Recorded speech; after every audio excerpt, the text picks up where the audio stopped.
What about Coach Mayden coaching 40 years in this game? I cannot believe that it has been 40 years. It do I think seem like just yesterday. it does seem like yesterday. And I mean, you had been doing it for what, 20 years when I was with you. And so, now it's 20 years later. Like that's quite an accomplishment, as much as the game has changed to still be in it and doing the things that the coach is doing. That's pretty cool. And you kind of followed in Coach Foot's. You kind of followed in Coach Now that's getting Foot's. edited out too, isn't it? Yeah, that get edited. You kind of followed in Coach footsteps. I mean, you played high school baseball in Chicago Public League, but I you're teach at Mayden. teaching and you're coaching at the high school you went to. What about that?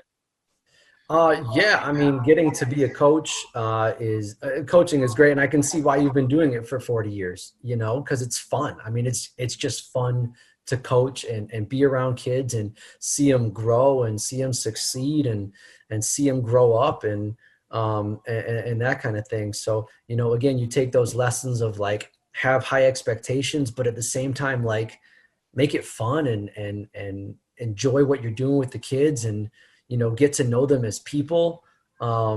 It's great. It's a gift to be able to be a high school baseball coach.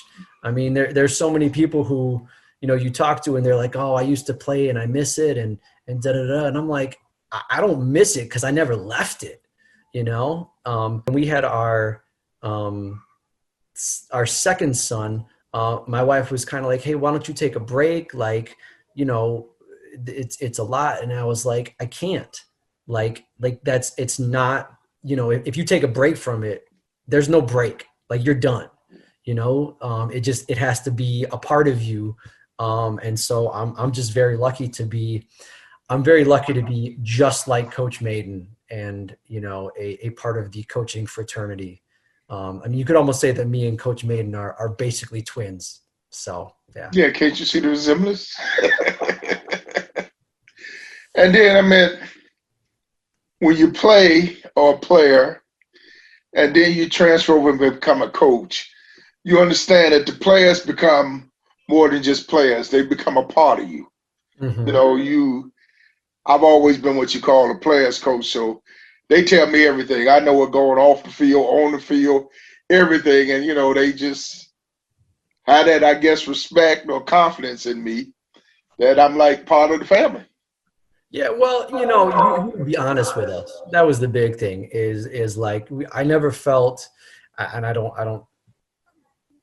never felt lied to. I never felt that there was another motive.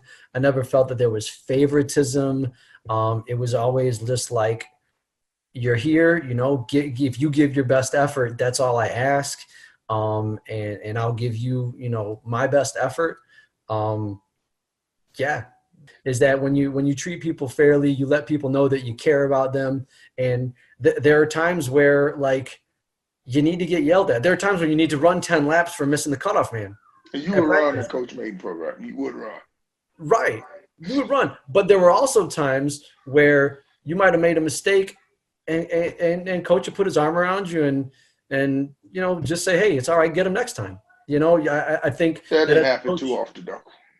well, that's because I didn't make very many mistakes. But there but I think as a coach, you need to have that ability to read the situation and say, some kids need that kick, some kids need a hug, and it's different in every situation. Sometimes it's different.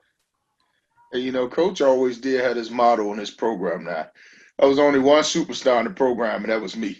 Yeah, that's So right. did nobody get no special treatment, especially if it came to get more attention than me. That is absolutely correct. You used to when we would go to Sizzler or whatever, you would usually, people let the kids go first. It was like Coach Mayden's gonna get his food. Coach would come back with a plate. Okay, now you guys can go. Thank you. Because there's only one superstar, and that was you. That's true. It is only one.